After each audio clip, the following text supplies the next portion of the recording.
Advertencia, lo que viene a continuación es no apto para mentes aburridas. Las opiniones vertidas en este programa son de exclusiva responsabilidad de nuestra insaciable curiosidad. Señoras y señores, porque toda la vida tiene su ciencia, aquí comienza All You Need Is Love. El show de ciencia y tecnología más querido del mundo, con la conducción del periodista Iván Rimasa.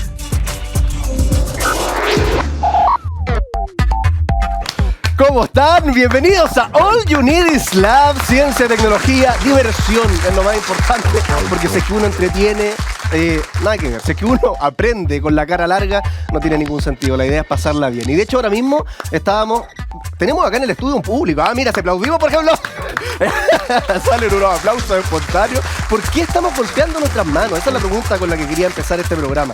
¿Por qué golpear una palma con la otra es de alguna manera símbolo o significa aprobación, o que significa que nos gusta lo que estamos viendo, que estamos disfrutando lo que nuestros ojos están percibiendo, solamente transmitiendo ruido con nuestro cuerpo de alguna manera? ¿De dónde viene aquello? Bueno, hay varios investigadores que dicen que eso se remonta a los primates, nuestros antepasados de alguna manera, los que están por sobre nosotros. De hecho, los estamos viendo ahí en las imágenes también, gente muy feliz aplaudiendo y que de alguna manera nos recuerda a los primates cuando golpeaban su cuerpo, ¿no? Porque los monos, los chimpancés tienen maneras de transmitir su felicidad, la aprobación, digamos, de lo que están viendo de formas similares a nosotros, pero mucho más descontroladas. Se golpean la guata, por ejemplo, se golpean el trasero, las piernas, se golpean la cabeza y de esa manera nos dicen: estoy extremadamente excitado, extremadamente emocionado por algo que estoy viendo o por algo que está pasando. Ahora, hay distintas formas de aplaudir también. Como seres humanos, no solamente nos conformamos con golpear una palma con la otra, sino que hemos empezado a desarrollar distintos tipos de aplaudir.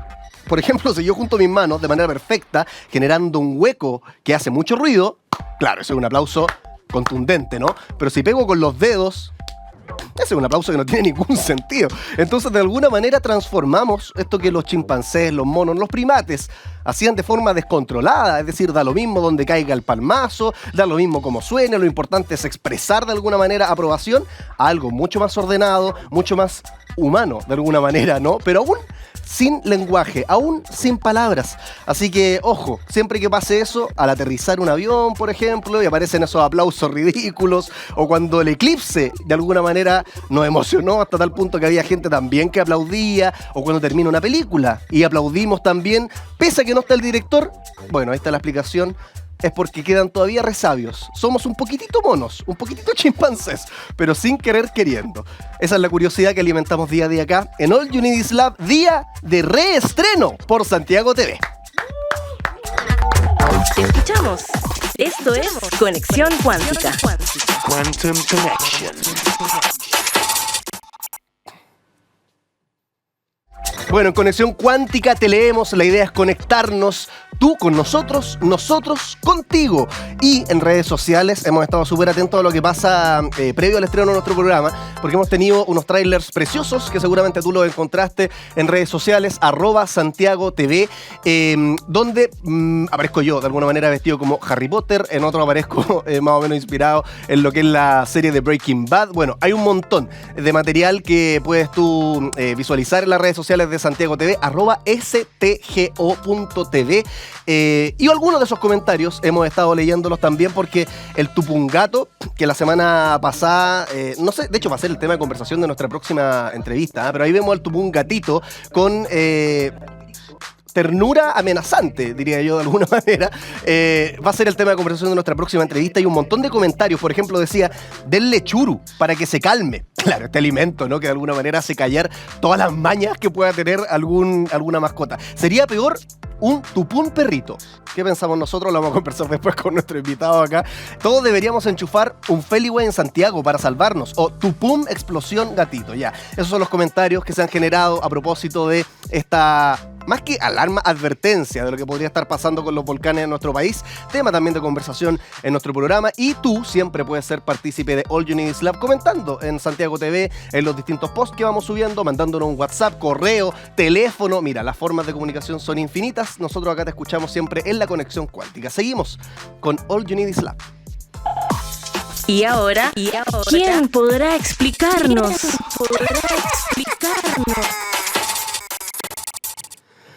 Bueno, les decía recién, el Tupungatito, hay algunas advertencias respecto de su actividad volcánica. Vamos a conversar todo esto con Felipe Aguilera, director del Sequelar Volcanes. ¿Cómo está, Felipe? Dije bien el nombre Sequelar, porque se escribe Sequelar, pero quizás no se pronuncia así. Ayúdame. Se pronuncia Keller. Kelar nomás, sí. A secas. Oye, Felipe, ¿cómo estás? Primero que todo. Buenos días. Y segundo, ¿es puro humo esto? ¿Es histeria colectiva a propósito de una advertencia quizá rutinaria para ustedes, los expertos en volcanes? ¿O de verdad tenemos que, no sé, juntar agua? No, hay que estar tranquilos. El Tupungatito es un volcán que constantemente está, digamos, con actividad sísmica. Ya a veces vienen episodios donde hay más sismos de lo normal. A veces quizás con números que pues, quizás puede ser más grande de lo que estamos acostumbrados, pero es un proceso normal que si uno revisa, digamos, la prensa en los años anteriores, los últimos 10 años, ha pasado en más de una ocasión. ¿Y qué pasa, Felipe, en un país, porque tú hablas de es normal, y sí, la normalidad para Chile, naturalmente, no es la misma normalidad, supongo yo, que para, no sé, Noruega, ¿no? En cuanto a actividad volcánica. Entonces, ¿qué tiene que pasar, o qué pasó en este caso, para que se encendieran algunas alarmas? ¿Qué es lo que hizo que se saliera un poquitito de esa normalidad? A ver, lo que ocurre es que en la zona donde estaba localizado el volcán Tupungatito hay varias estructuras geológicas bajo ella que se llaman fallas, ¿ya? Entonces estas fallas también se mueven y hace que las rocas literalmente se rompan durante ciertos momentos y eso genera sismos. ¿Ya? Los volcanes que están activos, como en el caso del Tupungatito, tienen estos sismos porque a veces un fluido se mueve o la roca se va rompiendo porque algo necesita moverse. Entonces, en este caso, hay episodios, como te comentaba antes, que necesita, digamos, no sé si es liberar energía la palabra correcta, pero tiene esta actividad que genera estos sismos que luego tienen repercusiones o digamos, tiene una seguidilla de otros sismos pequeños acompañados. Que ¿En esta ocasión se liberó algo de energía? Sí, o sea, siempre se libera. Siempre se está liberando siempre energía. ¿Y de qué forma se libera energía? Supongo que una de ellas son los sismos, pero ¿hay otras maneras de que libere energía un volcán? Sí, haciendo erupción. Derechamente. Derechamente haciendo erupción. Pero en este caso, los sismos que tienen los volcanes activos son súper comunes, siempre están ahí. Lo que pasa es que, claro, hay algunos que superan el umbral que está determinado para la actividad volcánica. Entonces, a veces cuando se supera eso, se genera una pequeña alerta para saber que esté todo bien o proviene algo más. Pero en este caso está todo bien, digamos. Ahora, me da la idea, porque cada vez que aparece en esta alerta, la respuesta de los expertos suele ser la misma que la tuya, con ciertos matices, ¿no? Pero es como es normal, son pequeñas alertas que aparecen, hay que mantengamos la calma. Entonces me da la idea que están súper bien monitoreados los volcanes acá en Chile, ¿o me equivoco? Sería muy raro que ahora, por ejemplo, hiciera erupción un volcán sin ningún previo aviso, por decirlo, sin dar índices previos, porque al parecer, como reitero, los tenemos tan bien monitoreados que cualquier sospecha nos vamos a enterar un poco antes, ¿o no? ¿O puede aparecer por sorpresa una erupción? No, sí puede aparecer por sorpresa de erupción. Lo que pasa es que hay dos motivos principales. Efectivamente, en Chile los volcanes están bastante bien monitoreados. El tema es que en Chile hay más de 100, entre 90 y 100 algo volcanes que se llaman activos o potencialmente activos, es decir, que pueden hacer erupción en cualquier momento. El asunto es que actualmente hay 47 de esos volcanes monitoreados, con instrumentos. Entonces, claro, por un lado podría no haber aviso en el caso de los volcanes que no están monitoreados. ¿Ya? Ahora, los que sí están monitoreados son los que están en el ranking de mayor peligrosidad. ¿Ya? Entonces, claro, son los que mayor atención requieren.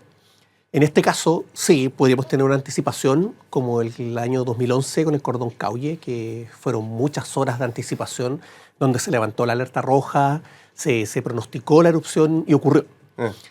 Pero también naturalmente ocurre en ciertos momentos donde las erupciones son tan intempestivas que pasan minutos y ocurren, que es un poco lo que pasó en Calbuco el año 2015, que a pesar de estar instrumentado, no más de 15 o 10 minutos antes de la erupción misma aparecieron los primeros avisos. Entonces no dio tiempo, digamos, para que las autoridades en el fondo pudiesen emitir una alerta a tiempo, como en el caso del Cordón Caulle, para poder evacuar.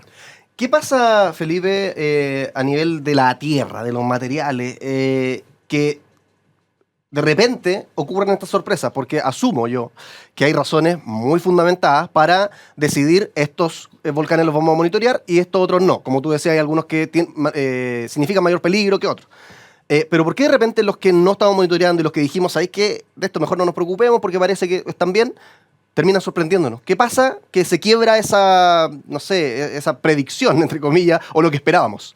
Sí, eso tiene que ver con los tiempos en que ocurre una erupción, que son los tiempos de recurrencia que se llama, que es lo mismo un poco como los sismos, los grandes terremotos.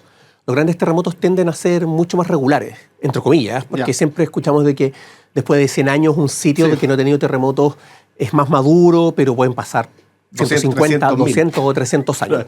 En el caso de los volcanes, esa recurrencia no es tan clara, porque los volcanes tienden a ser bastante más caprichosos en ese sentido. Entonces hay algunos que tienen una recurrencia alta. Villarrica, por ejemplo, es un volcán que está constantemente haciendo erupción, pero, por ejemplo, ha tenido ahora un periodo de tranquilidad. Tuvo entre el 1985 y 2015 muchos años. Incluso la del 2015 fue algo corto, breve, entonces no fue de estas grandes, entonces también como que ahí es medio difícil. Hay otros volcanes que tienen recurrencias larguísimas, estamos hablando de cientos de miles de años. Entonces son esos volcanes que están en la lista de prioridad baja. Entonces, claro, el tiempo de vida humana es tan breve, comparado con la naturaleza, es que ocurren estos sitios o estos volcanes donde ocurren erupciones donde no pensábamos que iban a ocurrir, porque entraron dentro de ese periodo que era extremadamente largo. Ahora, ese volcán, imaginen, ya están los que no tienen una recurrencia extremadamente larga, pero incluso menos peligroso podría ser un volcán derechamente inactivo. Es que un volcán inactivo, primero, existe, y segundo, queda inactivo para siempre. Ya, a ver, lo que pasa es que hay tres categorías de volcanes. Los inactivos, lo que ya sabemos que no va a ocurrir absolutamente nada. Y eso es una certeza, jamás, nunca, de ahora en adelante. Correcto. O sea, ni siquiera hay un 1% de probabilidad. No, porque eso ya no hay una cámara magmática que alimenta el volcán. Ya, perfecto.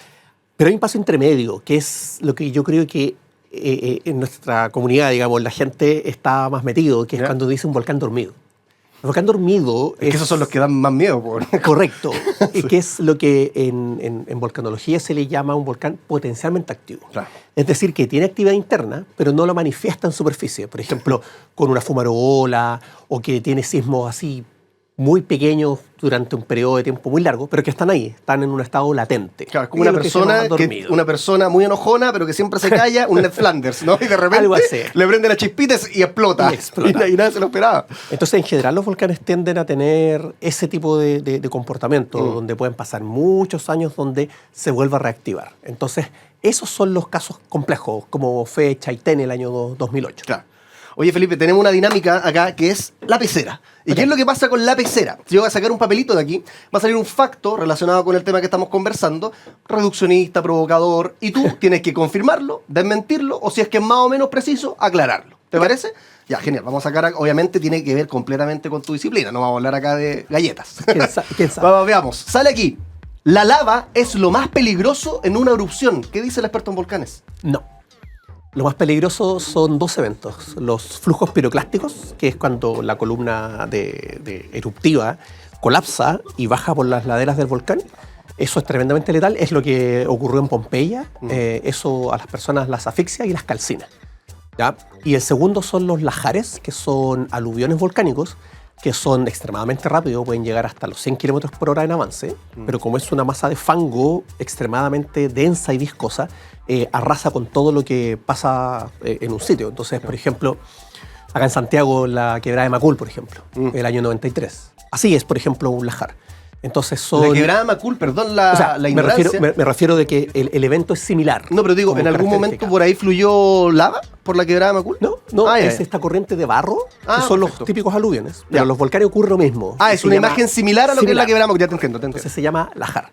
Esos son extremadamente mortales y son los que, por ejemplo, mataron a 25.000 personas en Armero el año 85, en la erupción del Nevado del Ruiz. Entonces ahí hay dos ejemplos que son los eventos más peligrosos. Poniéndolo en fácil, entonces, no nos preocupa tanto en el momento que hace erupción y los segundos previos, sino que son los días y semanas posteriores a la erupción las más complicadas, ¿no? Las primeras horas. La primera hora. Sí, porque eso depende del tipo de erupción. Si tenemos una erupción como Calbuco o Chaitén, donde tenemos esta explosión literal, esos son eventos altamente peligrosos. Si tuviésemos casos como Hawái, por ejemplo, donde tú ves que sale este flujo de lava, eso es algo que tú puedes manejar mucho mejor porque es más predecible, Tú puedes conocer más o menos bien por dónde va a ir, es un proceso que es mucho más lento. Los otros son extremadamente rápidos, entonces te da muy poco tiempo para poder reaccionar ante ese evento. Oye, hablamos recién, estamos conversando con Felipe Aguilera, él es director del Kellar, experto en vulcanología, volcanes y todo lo asociado. Hablamos sobre cómo los tenemos monitoreados a los volcanes y eso nos permite de alguna manera, si bien siempre las sorpresas son una posibilidad, más o menos saber cuándo van a hacer erupción. Pero ahora que nos cuentas que es tanto o más importante lo que viene después de la erupción, también asumo que tenemos, y me gustaría saber cómo, monitoreados todos estos ríos de lava, todas estas posibilidades, escenarios complicados que van a quedar de una erupción. ¿Cómo los podemos calcular también? Por ejemplo, saber, oye, si esto hace erupción, de repente la ciudad que está más o menos cerca a esta no va a ser tan complicada porque el viento va para allá, qué sé yo, supongo que hay un montón de cálculos, ¿no? Pero si esta de acá la tenemos que evacuar. ¿Cómo sabemos toda esa información? Sí, hay un área de la volcanología que estudia los peligros volcánicos. Los peligros se refiere a los eventos que hay, que además una erupción volcánica puede tener diversos tipos de eventos, como hablábamos, flujos de lava, los lajares, los flujos piroclásticos, la caída de piroclasto o ceniza, que se le llama también.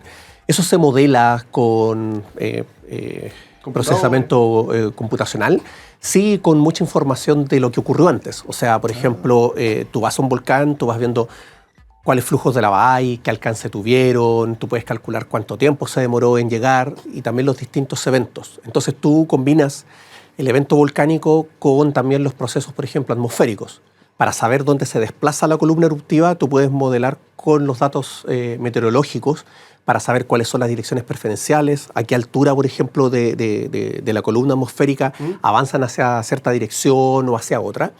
Entonces, cuando ocurren erupciones, tú puedes generar un pronóstico, no una predicción, porque la predicción es decir con forma exacta, claro. Día, hora, en el fondo es claro, predecir cuándo.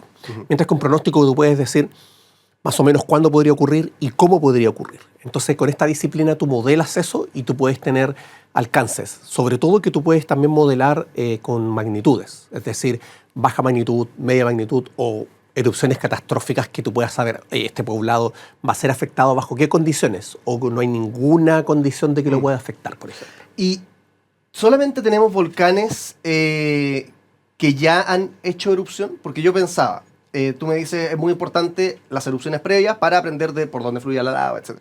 Y yo digo, ¿qué pasa si hay un volcán que nunca antes ha hecho erupción? O puede ser que con lo antigua y milenaria que es la Tierra ya no existan de eso, o sí hay. ¿Pueden aparecer nuevos volcanes de Ornella? Sí, a ver, siempre dentro de tu pregunta, sí. O sea, uno se basa en los volcanes que ya existen y que tú sabes, como lo que hablamos bastante más al inicio, respecto a que sea activo o potencialmente activo. Ahora, ¿qué pasa en un escenario donde se crea un volcán nuevo? Claro, eso es completamente distinto. En Chile tenemos un ejemplo muy bueno. El año 1988, el 25 de diciembre, se creó un volcán nuevo, que es el volcán Navidad, que está al lado de Lonquimay, que generó una cantidad grande de muertes de animales, etc. Eso es un muy buen ejemplo de cómo se crea un volcán. En ese escenario es mucho más complejo porque tú puedes más o menos constreñir o acotar. Eso sí que es inesperado, supongo. Claro, tú puedes acotar dónde podría salir porque eso depende mucho de las estructuras geológicas que hay, estas fallas. Tú puedes más o menos determinar dónde podría ocurrir, pero eso tiene un nivel de incertidumbre extremadamente alto. Tú puedes colocar, claro, efectivamente, dónde, en qué área, pero exactamente dónde va a salir es súper, súper complejo. Entonces, bajo ese escenario, ahí ya no puedes tanto modelar. No quiero ser catastrofista, pero voy a hacer un ejemplo extremo, que la gente sepa, esto es un ejemplo extremo. Pero son tan sorpresivos que podría aparecer un volcán en Santiago. No, en ese caso no, porque uno sabe por dónde es el área donde el magma actúa. En este caso, por ejemplo, sabemos que es la zona... Hay áreas que uno podría descartar, derechamente. Derechamente, sí, porque es la zona de influencia de donde entra el magma. Pero tú dentro de esa área, claro, ahí tú puedes acotar, pero esa zona acotada también tiene una alta área de incertidumbre, o sea, dónde podría salir. Eso ya es mucho más complejo. Ahora, ¿qué hacer si un volcán hace erupción, Felipe? ¿Cuál es la medida...? Esto es como educación, prevención de riesgo. Si es que vivo cerca de un volcán, supongo que arrancar, ¿o no necesariamente? Sí, en este caso, a ver, primero ver el tipo de signo, digamos, del tipo de erupción que hablamos hace un ratito atrás. O sea, que sea altamente explosiva. Un buen ejemplo es Chaitén, eso es una erupción explosiva.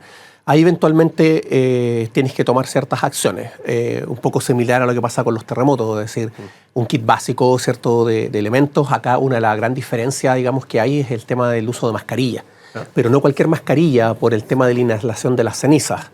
ya que se necesita con una malla mucho más fina, porque si no empieza a respirar, que eso es lo complejo, la ceniza. Pero en este caso la evacuación es súper clara, y lo primero que hay que tener súper claro es hacia dónde evacuar. ¿Ya? Porque de repente puedo evacuar un lugar que hasta era peor que el de donde salí. Muchas veces son zonas bajas. Entonces hay que evitar muchas veces las zonas bajas, porque los eventos volcánicos tienden a ir por los bajos topográficos, es decir, por quebradas, por ejemplo. Entonces siempre son buenos los laterales de las quebradas, zonas precisamente altas que permitan evadir las principales zonas de peligro.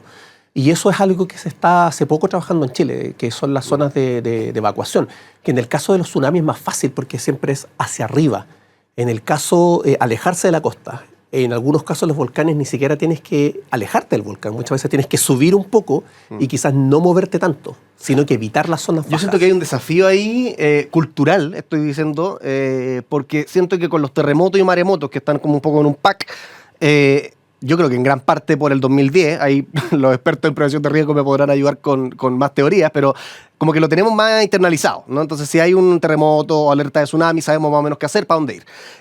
Pero no pasa lo mismo con los volcanes, ¿no? No. Estoy hablando de la gente, los expertos, claro, lo tienen clarísimo, pero como que a la gente le cuesta más huir o tomar medidas preventivas cuando ocurren los volcanes o no saben qué hacer, derechamente. Sí, es distinto y tiene una... O sea, para mí tiene una explicación un poquito más de la lógica general. Ocurre que los terremotos y los tsunamis son más transversales a través de las ciudades, abarcan áreas más grandes, por lo tanto queda más en el inconsciente. Mientras que... es como casi que emergencia nacional. Correcto, pero en el caso de los volcanes tiende a ser mucho más local. Entonces, claro, uno ve la erupción 2015 en Villarrica. ¿Qué afecta? Villarrica, Pucón, Licanray, Coñaripe, queda ahí. O Chaitén, solo Chaitén, Calbuco, solo la zona de Calbuco, de Puerto Montt, Puerto Varas, etc. Pero no tiene más alcance. Claro. Y eso hace de que al final no tomemos tanta conciencia al respecto. Es un tema de escala más que del proceso mismo. Felipe Aguilera, director de Kelar Volcanes, aprendiendo no solamente el tupungatito, porque siento yo que es como una excusa al final para ilustrarnos sobre la vulcanología de nuestro país. Muchas gracias por estar con nosotros. Seguimos en contacto. Y viene una sección que te invito a quedarte ahí sentadito, porque es muy interesante. Y después nos vamos a la pausa juntos, salimos del estudio, ¿te parece? Seguimos haciendo All You Need Is Love. La máquina del tiempo. 11 de la mañana con 22 minutos. Seguimos haciendo All You Need Is Love y te invito, como bien lo decía una voz ahí vuelta loca un poco con el viaje en el tiempo, a viajar en el tiempo, porque hoy en la mañana probablemente te lavaste los dientes con una pasta exquisita, mentolada, que venía en tubo, muy cómoda, pero ¿cómo no lavábamos los dientes antes de que existiera la pasta de dientes? Bueno, hay métodos muy antiguos para limpiarse los dientes, palillos, ramas masticables, por ejemplo, que ocupaban tribus como los Miswak o los Siwak desde hace más de 7.000 años. Civilizaciones, además de las que te acabo de mencionar, la mesopotámica, egipcia e india, ocupaban ramas de ciertos árboles con propiedades antibacterianas para frotarse los dientes. Huesos, espinas de pescado, por ejemplo, se han encontrado evidencias en culturas prehistóricas de su uso justamente para remover restos de comida entre los dientes. Lo mismo pasa con cenizas, polvo de conchas. Hay varias civilizaciones antiguas que se frotaban los dientes con cenizas de madera, polvo de conchas trituradas o derechamente piedra pómez para remover la suciedad. Esto fue avanzando. Naturalmente, yo creo que pasarse un palo por la boca no era sostenible a lo largo del tiempo y llegaron unas primeras pastas de dientes de la historia en Egipto, Grecia y Roma. Partamos por Egipto. Por ahí por el 5000 a.C. inventaron ellos una mezcla de ceniza de buey, mirra, sí, como la misma que aparece en la Biblia, cáscara de huevo quemada y piedra pómez molida, y con eso se armaban una especie de pasta con la que se lavaban los dientes. Grecia y Roma, en el 500 a.C., usaban una pasta con polvo de huesos triturados, cáscaras también de ostras, a menudo con carbón vegetal, y ellos fueron un poquito más inteligentes porque le agregaron miel, justamente para que el sabor no sea tan desagradable. Y en China, la India hacían cosas similares. Avanzamos en el tiempo, llega el gran cambio, siglo XIX, la modernidad, la llegada de la pasta de dientes moderna. Se populariza el uso de polvos dentales por ahí por el siglo XIX, de polvos dentales comerciales en Europa, Estados Unidos, todos ellos hechos con tiza, sal y bicarbonato de sodio. Todavía eran un poco fomes, un poco desagradables, hasta que finalmente apareció en 1873 la primera pasta de dientes en tubo cortesía de alguien que no es auspiciador de este programa, pero estamos abiertos a todo tipo de conversaciones. Colgate o Colgate, no sé cómo le dices tú, que lanzó su primera pasta de dientes en ese mismo año que te digo, 1873, por supuesto en un formato más higiénico, más práctico e incluso, ojo, ahí no se detuvo. De ahí a la fecha ha habido distintas innovaciones, como por ejemplo la incorporación de flúor y distintos agentes que previenen la aparición de caries, qué sé yo. De esa manera llegamos al presente, fue el viaje que te hace la máquina del tiempo. Una pequeña pausa y ya volvemos con más All You Need Is Love. El universo es eterno. Esta pausa, un suspiro. Ya vuelve All You Need Is Love. Volvemos con lo divertido. Sigues en All You Need Is Love. 11:27, seguimos haciendo All You Need Is Love, la ciencia mezclada con entretención, mezclada con tecnología, mezclada con aprendizaje, mezclada con curiosidad, con conocimiento de todo un poco. Y ahora vamos a hacer una revisión de una noticia que yo creo que marcó tu fin de semana en particular, porque en realidad marcó la del planeta entero, la nueva actualización que tiene ChatGPT, que ocurrió esta polémica pocos días después de que OpenAI lanzara su generador de imágenes de IA más avanzado hasta la fecha. Se desató en redes toda una tendencia de gente que subía sus fotitos a ChatGPT para que las transformara en la misma, pero en estilo del estudio Ghibli, de Hayao Miyazaki. No sé si lo conoces tú, Mi vecino Totoro, Princesa Mononoke, Ponyo, tantas películas que nos ha dejado. Bueno, un fenómeno que no solamente evidencia el poder transformador que tiene la tecnología, sino que también genera debates sobre la protección de los derechos de autor. De hecho, el mismo ChatGPT es bien cuidadoso a la hora de hacer estas imágenes, porque si tú le subes una foto tuya o de lo que sea y le dices, hazla como una imagen del estudio Ghibli, él te dice, no puedo hacerla igual que el estudio Ghibli, pero sí me puedo inspirar en su estilo para hacer algo parecido. Como bien lo estamos viendo ahí en imagen, distintas versiones de distintos memes transformadas. Mira, ahí está el mismo Hayao Miyazaki, de hecho, transformado. Eso es una ofensa al pobre. A mí me da risa, sí, antes de seguirles contando la noticia, ahí están los Beatles, antes de seguirles contando la noticia, que muchos y muchas parecieron recién ahora asustarse con esta tecnología, siendo que Hayao Miyazaki, porque se empezó a viralizar este video de Hayao Miyazaki diciendo que casi que era una invención del demonio, ¿no? Y esto Hayao Miyazaki lo viene diciendo hace mucho tiempo, y de hecho cuando apareció ChatGPT varios años atrás, ya estaba como este debate de le iba a quitar la pega a los artistas, si que es correcto o no es correcto. Me da la idea, por este último avance, ¿no?, que nos pone bien en la cara el hecho de que es tan fácil reemplazar a un artista, lamentablemente, con inteligencia artificial, que parece que no nos va a preocupar ni el cambio climático hasta que estemos viviendo encerrados en una nube negra, ¿no? Parece, porque tenemos que tener la amenaza en la cara para que realmente nos dé miedo. Lo mismo pasa con esto, era algo tan previsible y tiene que pasar esto explícitamente para que no nos empiece a dar miedo.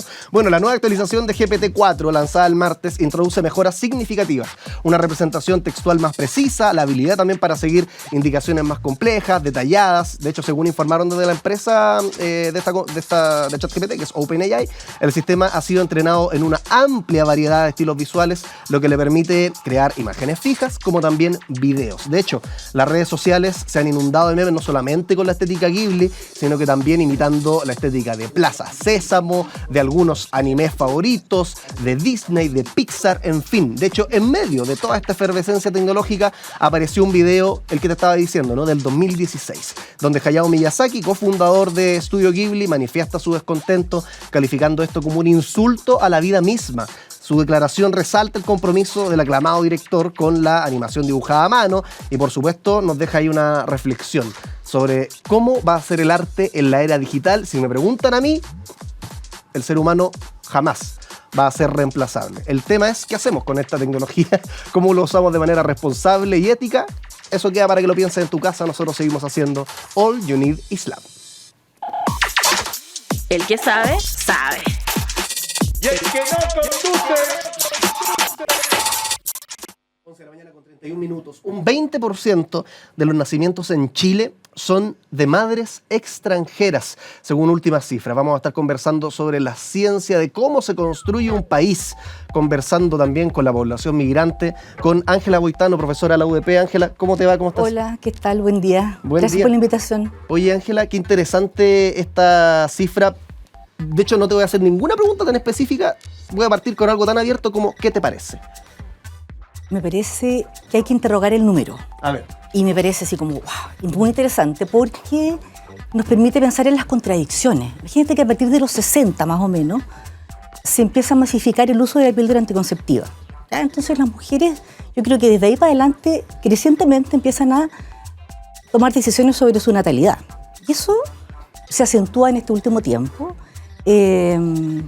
porque al mismo tiempo está como animado nuestro mundo por una cultura mucho más individualista que antes. Entonces tenemos mucha más facilidad para elegir cuántos hijos tener, cosa que es muy buena, y al mismo tiempo pocos incentivos como culturales o estructurales para tener hijos. O sea, yo creo que la maternidad es una experiencia linda, preciosa, todo lo que se dice de alguna manera, pero también es una experiencia muy solitaria, ¿ya? Entonces yo creo que costosa, no solamente económica, sino que también emocionalmente. Y si tú lo piensas bien, una sociedad que quiere tener hijos tiene que poner ciertos incentivos, yo creo. ¿Ya? Y yo creo que no los hay. Así que me parece un número impactante y que hay que interrogar. ¿Qué pasa, no? ¿Qué queremos? ¿Qué es lo que pasa con la población migrante en nuestro país, Ángela? Porque yo creo que eso es lo que más me genera duda, curiosidad, saber cómo se va moldeando un país cuando empezamos a recibir población migrante, en particular cuando ellos comienzan a desarrollar su vida en este país y vienen nuevas generaciones. Yo miro un montón de ciudades en el mundo, no sé, Nueva York, Buenos Aires, Madrid, que son por esencia cosmopolitas. En la calle uno ve desde griegos, turcos, de todo, pero acá recién como que nos estamos acostumbrando a eso, y esta cifra, de alguna manera, yo creo que nos da una luz de decir, oye, ojo, parece que para allá vamos. Comparte ese diagnóstico. ¿Qué es lo que pasa generalmente con un país y los migrantes? Bueno, yo creo que Chile, no hay que dejar de pensar que Chile es un país muy racista. Siempre hemos tenido migrantes, solo que estos migrantes, los de ahora, recientemente, de Venezuela, a las personas, Haití. Sí, a las personas no les gustan tanto. ¿Ya? Entonces yo creo que eso es importante pensar que es una migración económica y esas personas vienen acá a buscar trabajo, mejores oportunidades de vida y obviamente tienen hijos. Y eso va como paralelo a una decisión de la sociedad chilena de no tener hijos. Y es muy interesante, ¿no? Porque las mujeres parece que hoy día en Chile tienen muchas más oportunidades de trabajo, de profesión, de estilos de vida. Y parece que la población migrante, como viene por razones más bien económicas, probablemente sus aspiraciones son mucho más, menos sofisticadas, por decirlo de alguna manera, ¿ya? Menos complejas, no Exacto, sé, claro. exacto, mucho menos complejas. O sea, tener hijos implica que pensar con ellos qué hacer cuando vas a ir a trabajar, por ejemplo, ¿ya? Y entonces hay una población migrante que viene a hacer la pega que la gente en Chile ya no quiere hacer, ¿ya? Cuidar niños probablemente, todas las actividades de cuidado que nos cuesta más cada día hacer. Así que yo creo que es interesante interrogar eso. Yo creo que la inmigración en general lo que hace que complejiza los países, complejiza las culturas, tal vez nos hace más tolerantes finalmente, ¿no? Y eso es muy bueno. Ángela, ¿y cómo cómo aparece la discriminación, la xenofobia, el racismo? Porque he visto en comentarios, redes sociales, yo creo que muchos de los que están viendo el programa hasta pueden sentirse identificados con estos comentarios que yo he visto en redes sociales, que es que gente justifica de alguna manera su molestia con, por ejemplo, los venezolanos, porque hacen mucho ruido. Entonces uno siempre encuentra una manera de justificar un odio que al final, me da la impresión a mí, puedo estar equivocado, no es tanto de que hagan o no hagan ruido, pero esta idea de transformarlos como en otra cosa, ¿no? Lo que los académicos llaman la otredad. Es decir, ellos no son lo que yo soy. Sí. ¿Cómo se pasa de una molestia, yo también tengo vecinos que hacen ruido, Claro. hasta tarde, al racismo, a la xenofobia? Bueno, yo creo que no es que se pase de una cosa a otra, yo creo que este es un país que se ha construido sobre una estructura colonial sumamente racista, ¿ya? Existe una manera de como jerarquizar a las personas en función del color de la piel, por ejemplo, ¿ya? Y eso es una cuestión no de ahora, sino que de antaño. Entonces, en general, los migrantes de Europa no nos molestan, pero los migrantes de piel oscura sí, porque probablemente nos recuerdan nuestro propio pasado indígena, ¿ya? Al que siempre se quiso borrar de alguna manera. Entonces, yo creo que es lo que pasa hoy día. Es bien interesante desde la filosofía pensar en eso, que todo fenómeno presente uno debería intentar explicarlo en función de una totalidad más grande. Ya, a ver, ¿cómo sería eso en Así este como caso? la natalidad, por ejemplo, ha bajado hoy, Sí. uno podría pensar, bueno, ¿con qué fenómeno global se relaciona? ¿Ya? Y lo mismo, el rechazo de los migrantes, ¿con qué otro fenómeno más global se relaciona? ¿Ya? Yo creo que ambas cuestiones tienen que ver con como estructuras que han formado los países culturalmente, ¿ya? Mira, lo de la natalidad tiene cosas interesantes, ¿ya? Y lo de la migración también. En Inglaterra, por ejemplo, la migración pakistaní e india mejoró la cocina inglesa, que era muy fome. ¿Te fijas? O sea, la migración le produce a los países una cierta provocación, ¿ya? Y obliga probablemente a incorporar. O sea, las culturas no reciben pasivamente a los migrantes. No. Los migrantes no se adaptan pasivamente a las culturas en que están, sino que se produce una cosa híbrida muy interesante. Así que yo creo que, no sé, hay que ser más optimista con esto. Oye, Ángela, tenemos una dinámica, tenemos juegos acá en este programa. Naturalmente no vamos a tomar para la risa nada de lo que estamos hablando, pero sí tenemos, por ejemplo, esta ruleta. Y yo voy a tirar esta ruleta y va a salir una pregunta relacionada con lo que estamos conversando, relacionada con el tema de la migración, y puede ser una pregunta que te estaría un niño chico. Entonces tú la respondes con la mayor de las seriedades posible. La tiramos, vemos en qué número o en qué color cae. Yo creo que la voy a detener yo, ¿les parece? Sí. 1, 2, 3. Sería el color verde que corresponde a la pregunta: ¿puede la migración mejorar la democracia? Responde Ángela Boitán. Uy, qué pregunta. Mira, si uno piensa que la democracia es el ejercicio de conciliación y de aceptación del otro, del conflicto, sí. ¿Ya? Porque probablemente la inmigración lo que hace es que justamente tensiona nuestras propias ideas acerca de nuestra identidad, la pureza racial, todas estas cosas que hay que destronar, por supuesto. Entonces yo creo que si produce algo así, como pensar qué hacer con un otro diferente que no nos gusta, ese es un ejercicio, yo creo, esencialmente democrático. ¿Qué hacer con el que no nos gusta? Porque el que nos gusta no hay ningún problema con eso. Sí. El problema es qué hacer con quien no nos gusta. ¿Cómo convivir con quien no nos gusta? Y yo creo que ese es un ejercicio profundamente democrático. ¿Y qué estrategias o qué caminos han seguido otros países para dar justamente con eso que tú dices, qué hacer con el que no nos gusta? ¿Cómo se suele resolver eso? ¿Qué manera hay de...? Mira, tal vez mecanismos de participación, por ejemplo, ¿no? También destronar la idea de que la política es un ejercicio de llegar a consensos, ¿ya? A ver. Tú nunca puedes llegar a consensos. O sea, lo esencial de lo político es cómo convivir con el que piensa distinto a ti. Y por eso que la democracia tiene su gracia, en el sentido de que tú por eso que te repartes el poder y por eso que hay alternancia. Entonces, bueno, perdió mi idea, bueno, tendré que aceptar las reglas del juego, ¿no? Yo creo que la democracia, con todas sus imperfecciones, tiene justamente esta idea de que hay unas reglas del juego en que tú pierdes y a veces ganas. Y hacer política es tratar de ganar. Porque, de hecho, hay todo un debate. Uno es la democracia, las instituciones, la república, como lo más abstracto.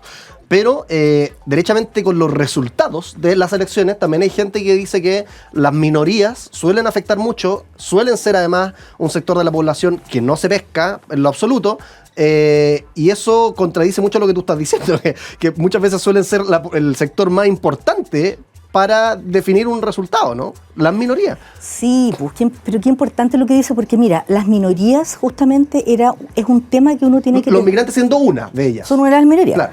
Bueno, pero hay minorías cualitativas, como por ejemplo las mujeres. También. ¿Ya? Las mujeres somos la mitad de la población, pero hemos sido una minoría cualitativa en cuanto hemos tenido poco acceso al poder. Claro. Ya, ese también es un tipo de minoría. Y eso es lo que yo creo que es frustrante, es que es muy fácil acallar a las minorías y que al parecer a nadie le importe. Pero mira, lo importante en política, yo creo, más que acallar a las minorías o no, es cómo, junto con resolver demandas de grupos minoritarios, no perder de vista las demandas universales. ¿Ya?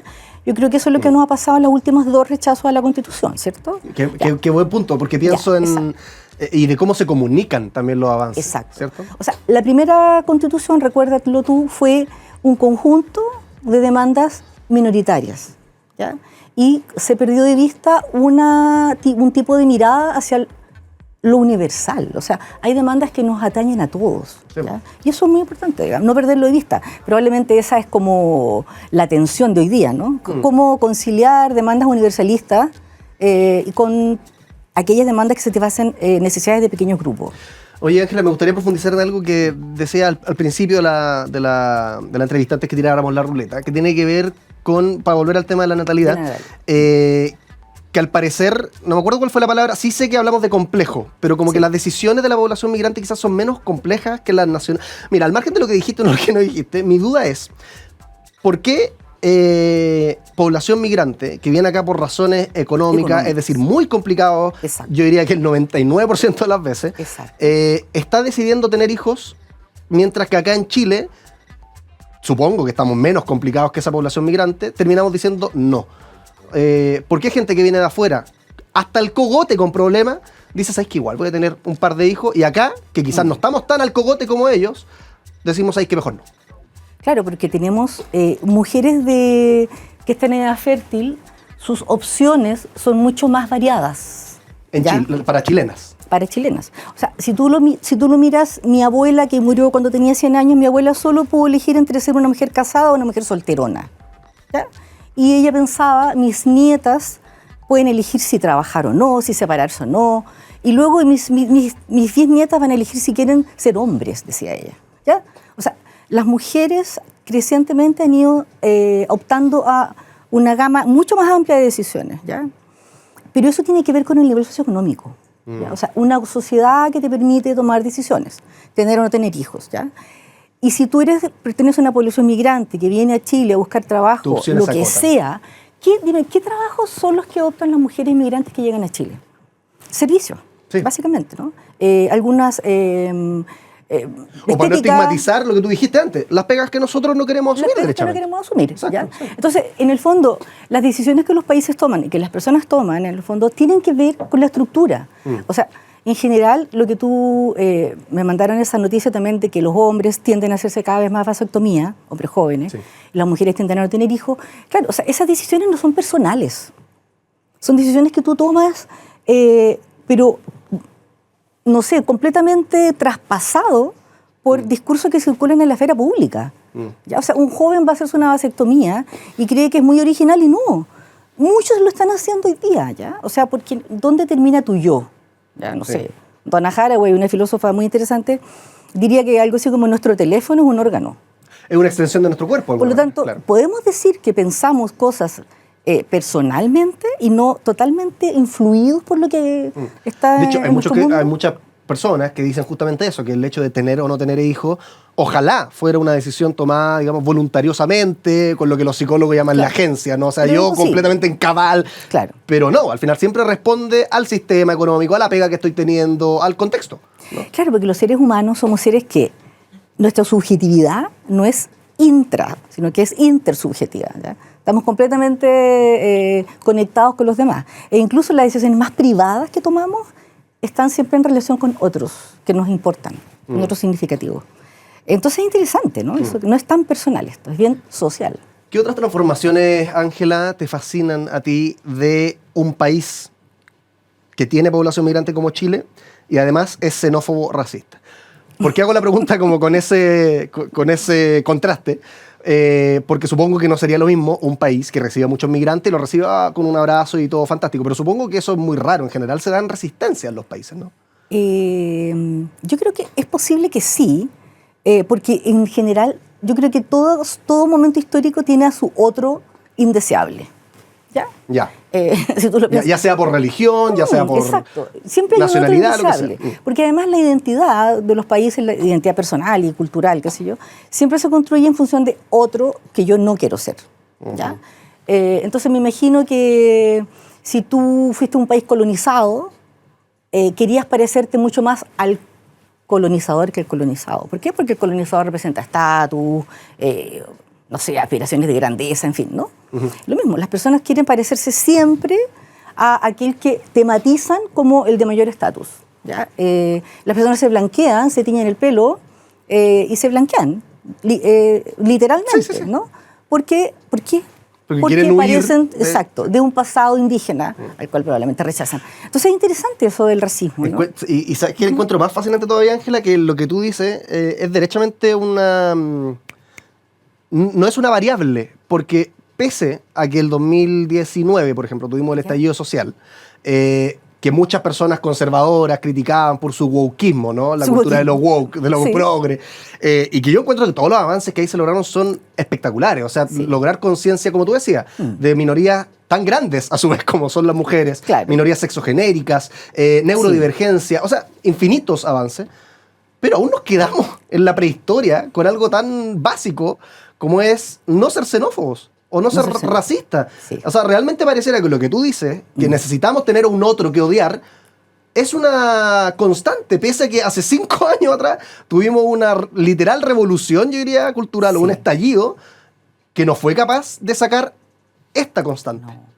Pero además, porque tú sabes que las revoluciones mal hechas siempre producen el efecto contradictorio. O sea, yo creo que tal vez hoy día... Se refuerza todo aquello que quería sacar la revolución. O sea, de hecho, hablamos de wokismo desde una perspectiva despectiva. Sí, sí. Cuando lo woke, en su origen, es muy interesante.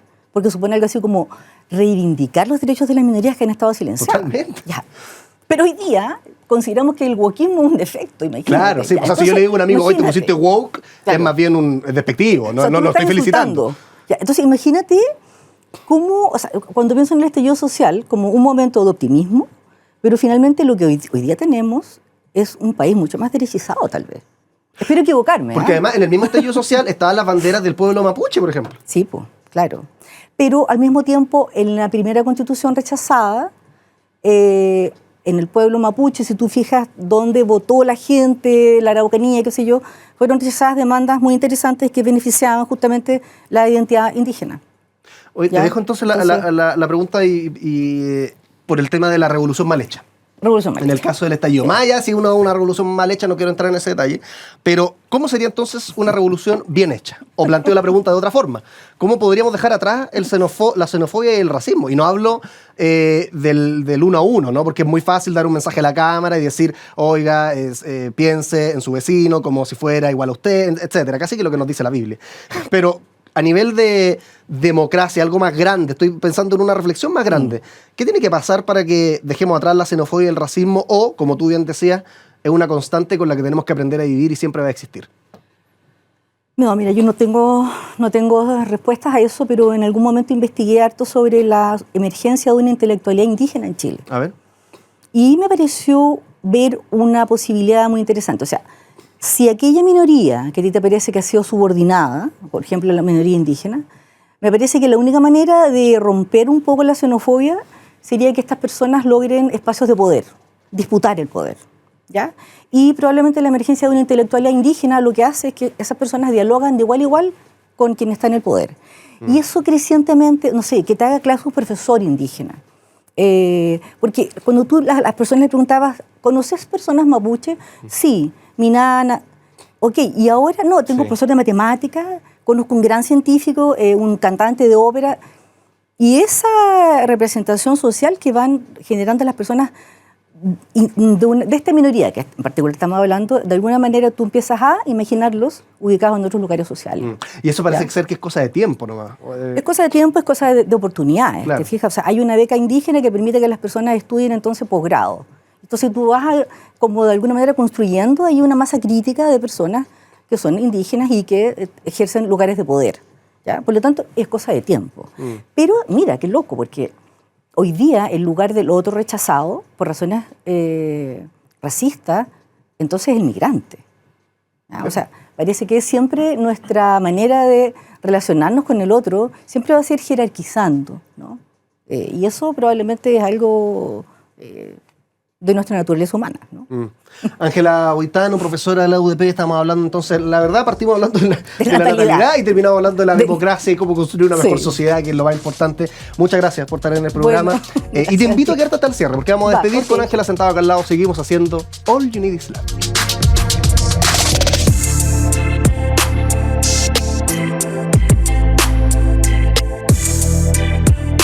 Faltan 9 minutos para el mediodía, eso significa que se está terminando All You Need Is Love. Muchas gracias por acompañarnos en este capítulo de reestreno. Tantos años que no nos veíamos, espero que les haya gustado. La idea es acercar a ustedes el conocimiento, gente con cerebros tan brillantes como nuestros dos invitados de hoy, de manera entretenida, de manera lúdica. Así que si la pasaron bien, síganos en @SantiagoTV, stgo.tv, y también en las redes de nuestros amigos de los medios de la USACH, @Radio USACH, @Diario USACH, porque entre todos hacemos comunidad. E imagínate, si es que comentas el reel que vamos a subir hoy día, por ejemplo, puede que mañana en la conexión cuántica aparezcas ahí en los comentarios, en nuestra pantalla, nuestra famosa pantalla de All You Need Is Love.